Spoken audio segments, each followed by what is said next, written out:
It's a big world out there. There's a lot about it that you can't control.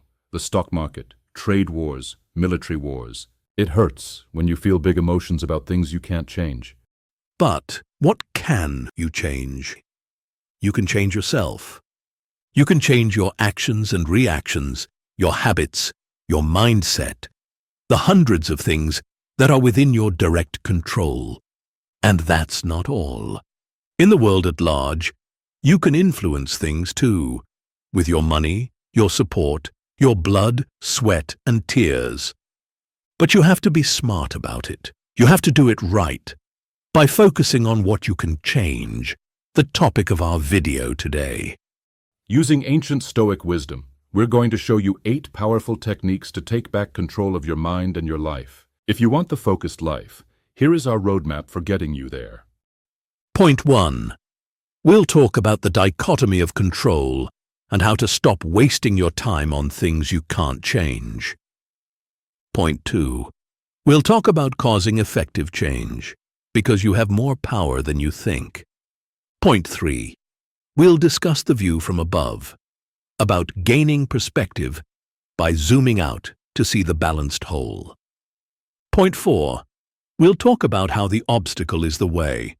The thing that is blocking you is actually pointing you towards growth. Point 5. We'll talk about negative visualization, the counterintuitive power of imagining what could go wrong to protect yourself. Point 6. We'll talk about memento mori, remembering that you will die, not to be morbid, but to be more alive. Point 7. We'll talk about voluntary discomfort, choosing the most uncomfortable thing that will make a difference and then doing it. Point 8. To get the most out of focus, we'll explain the strategy of list making and how to use it for your advantage. But it all starts with our first point.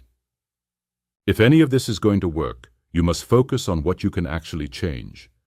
Because right now, you're wasting precious emotional energy on things you can't influence in a meaningful way, and that will make you miserable. Because you cannot control the economy tanking. You can't control your neighbor's barking dog or climate change or whether Netflix cancels your favorite show. But the things you can control, your reactions, your habits, your attention, your effort, the way you interpret events, the meaning you assign to what happens, the boundaries you set, the conversations you start. These are things you can do, and they matter. Unfortunately, most people spend years agonizing over things beyond their reach. So how do we escape this trap? We do it by accepting this brutal truth. Our sphere of influence is tiny compared to the universe of things we care about. When you accept this, really accept it, you feel liberation. When people stop exhausting themselves fighting unwinnable battles, they have energy for the fights that matter, the ones where their actions make a tangible difference. Your job isn't to control the uncontrollable, because you can't. Your job is to focus your finite energy on what you can actually change and to practice the ancient art of letting go of everything else. Sounds simple, doesn't it? It's not. No one does it perfectly. But you can try, and you can get better, and keep trying, and keep learning. And eventually, you will start to focus on what matters. Our second point is related, the good news that accompanies this truth. Our second point is that there is a lot you can control. Most people get stuck in this false binary. Either they're utterly powerless, or they need complete control. That's nonsense. The truth is messier and more magnificent. You have a tremendous capacity to create change, just not where you've been looking. When people fixate on changing things beyond their control, they waste their power. Meanwhile, their genuine influence, their real power, sits untapped, gathering dust. Your real power lies in your consistent, deliberate actions, your thoughtful responses, your strategic choices, your unwavering persistence. Most folks understand this intellectually, but fail at it in practice. They bounce between resignation, nothing I do matters, and magical thinking. If I worry enough, maybe things will change. Here's the uncomfortable reality. Effective change requires methodical, sustained effort in places where your actions ripple outward. It means abandoning the seductive fantasy that you can control everything, and instead channeling your energy to places where it matters. Look at anyone who's created meaningful change. They didn't waste energy lamenting what they couldn't influence. They identified exactly where they could apply pressure, and then pushed, relentlessly, strategically, and with absolute focus. So stop exhausting yourself trying to move immovable objects. Find the levers that actually respond to your touch, and pull them with everything you've got. Our next point builds on the last one. In order to create change, you have to see the whole.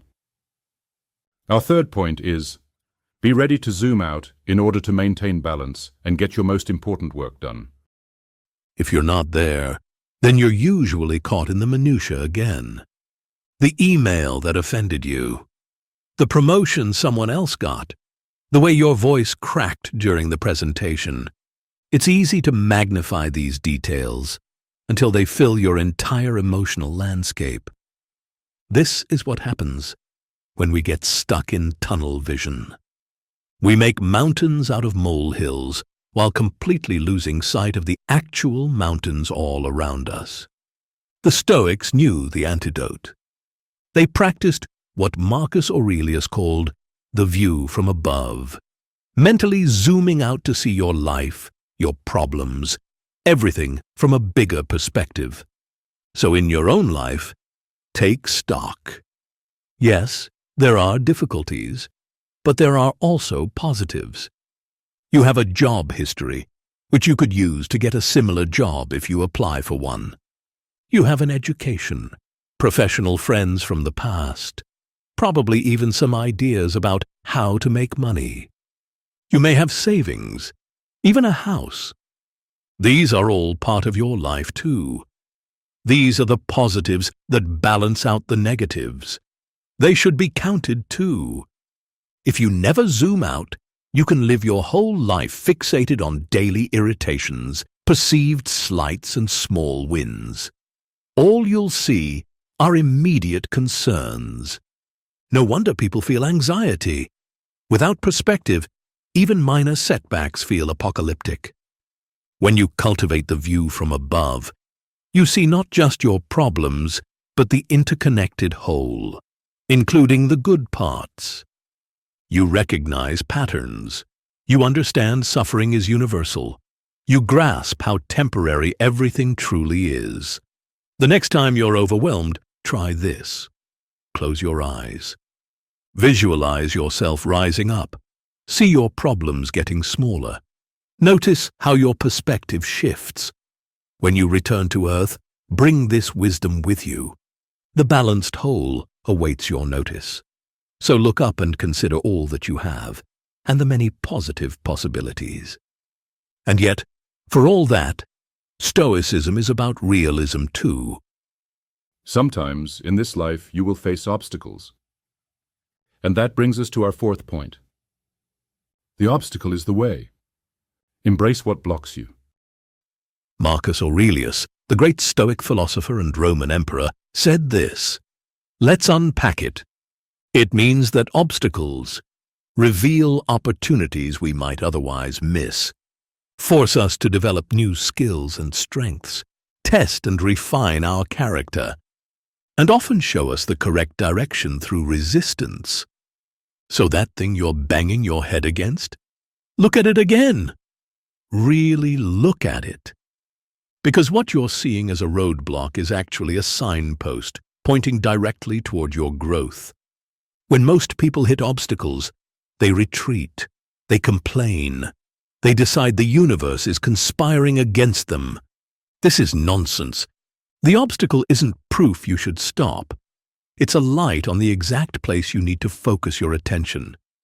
Think about how we build physical strength. Muscles develop only when they encounter resistance. No resistance, no growth. Your life obstacles function exactly the same way. They are resistance training for your character, your creativity, your resilience. If your career has stalled, that's information about where your skills need development. Relationship troubles, they reveal precisely which emotional areas need strengthening. Health problems illuminate the exact ways you've neglected your body's needs. The obstacle isn't a cosmic accident. It's a teacher you should heed. Just know that the transformation may not be easy. And that brings us to our fifth point. You know that difficulties lie ahead. So while it may sound paradoxical, in order to make life easier, try to imagine the difficulties you may face. I know.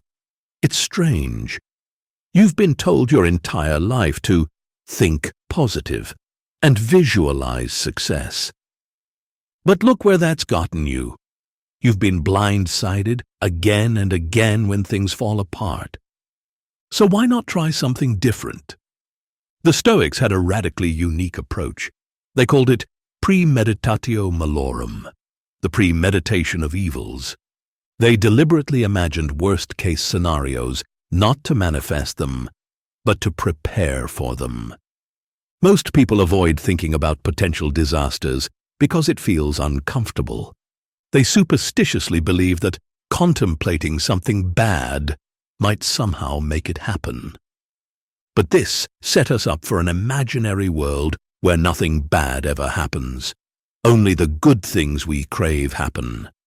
The problem, of course, is that's not reality. Your thoughts don't control external reality, but they absolutely control how you respond to it. Try this. Take whatever you value most, your job, your relationship, your health, your home, and vividly imagine losing it. Really feel it. What would the first day be like? The first week? How would you handle it? This practice is clarifying. It strips away the delusion that what you have is guaranteed. It reminds you that everything in your life is effectively on loan from the universe, including your very life. When you regularly visualize potential losses and difficulties, good things start to happen. First, you develop contingency plans that make you genuinely resilient. Second, you appreciate what you currently have with much greater intensity. Third, you discover that even your worst fears, when faced directly, lose much of their power over you. The most bulletproof people aren't those who avoid negative thoughts. They're the ones who've stared their worst-case scenarios in the face and said, "Even this, I can survive." Next time anxiety creeps in about what might go wrong, don't push it away. Examine it thoroughly.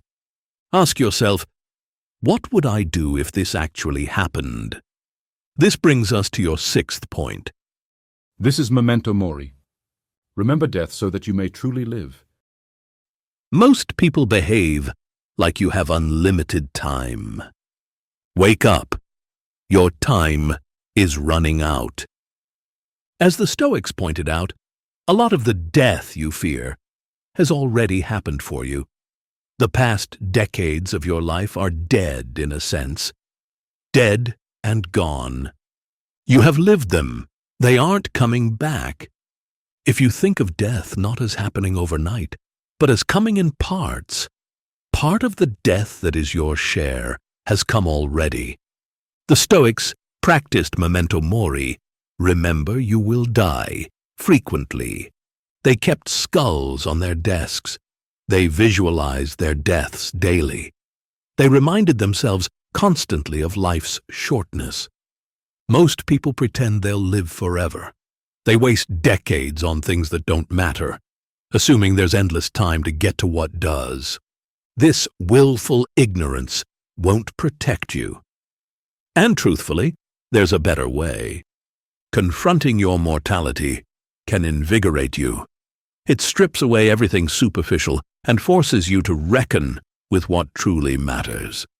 Would you waste another minute on petty resentments if you knew you had 1 year left? Would you stay in a soul-crushing job? Would you keep postponing the conversation, the life change, the leap? So try this radical shift. Live each day as if you've died and been granted one more chance to experience it. Feel the miracle of your lungs filling with air. See the extraordinary beauty in ordinary moments. Now that you recognize your time is limited, what will you do with it? That leads us to our 7th point. To maximize the value of your time, embrace hardship by choice. In the modern world, everyone builds comfort fortresses, temperature-controlled homes, on-demand entertainment, food delivered with a tap. And then we wonder why we crumble when real adversity hits. The ancient Stoics were mental athletes who trained relentlessly through voluntary discomfort. They didn't wait for hardship to arrive uninvited. They issued formal invitations, welcoming it through their front doors. This is the opposite of the average person's relationship with discomfort. They've systematically removed every opportunity to practice enduring difficulty, then feel blindsided when inevitable challenges arrive. Voluntary discomfort flips this narrative completely. It says, "I will choose hardship on my terms before it chooses me on its terms." It's sleeping on the floor occasionally to remind yourself you don't need luxury to rest. It's fasting to discover hunger isn't an emergency. It's exercising in terrible weather to prove to yourself that you can be uncomfortable and still function beautifully. But the most important part of this is turning your attention to where it normally doesn't want to go, to the things you need to do but have been putting off. So look there. Look at what you don't want to do but need to do. And then do it. When you deliberately practice being uncomfortable, when you choose the hardest meaningful thing and do it anyway, something transformative happens. You find out that you can do what you were afraid of and instantly stop being stressed by it. This is what the most capable people do. They aren't those who've faced the fewest challenges. They're those who voluntarily subjected themselves to countless small hardships, building an unshakable confidence in their ability to endure. And then they did the things they didn't want to do and vaulted to the top because of it. But how do you put it all together? This brings us to our 8th and final point. To make the most of your ability to focus, make lists. The average mind is a tornado of competing priorities and half-formed ideas. Maybe you end each day wondering where the hours went, buried beneath the weight of what you couldn't finish.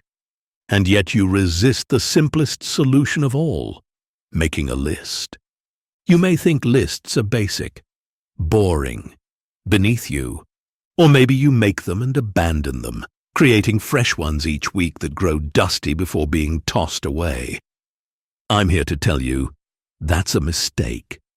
You're not recognizing list-making as the superpower it actually is, because your brain is a spectacular idea generator, but a bad storage system. The brain was never designed to hold an entire life's worth of commitments. A list is a strategic psychological intervention, a way of tricking your distractible brain into sustained focus. It's how you translate ephemeral intentions into concrete reality. The mind wants structure. Your intentions want commitment. Your projects need completion. The humble list is the answer to all three. Start simply with one list. Make it easily visible and review it daily. Choose what goes on it with care. Mark what matters most. Then start going down the list. It's that easy, and it's equally as effective. People who make lists focus better and get more done. So start today and watch the results start flowing in. Your future self will thank you. And with that, to take it from the top, you have 8 powerful techniques to take back control of your mind and your life. 1. Focus on what you can actually change. 2. Recognize your power to create change. 3. Try the view from above to gain perspective. 4. See obstacles as the way forward. 5. Practice negative visualization to prepare. 6. Remember death to truly live. 7. Embrace voluntary discomfort. 8. Make lists to focus better. So in conclusion, start with accepting what you can and cannot control. Channel your energy where it truly matters. Finally, don't waste your finite time on things beyond your influence. Start with just one technique today. See how it feels, then build on it, one day at a time. And stick with us as we keep developing these concepts in future videos. In our next video, we'll share more ancient Stoic wisdom to help with your daily struggles. Don't forget to subscribe and turn on notifications to join our Stoic community. Your comments help others find these tools when they need them most. Until next time, remember what Marcus Aurelius said. You have power over your mind, not outside events. Realize this, and you will find strength. It's up to you to practice Stoic wisdom and use your focus to build the best life you possibly can. So go out there and do it.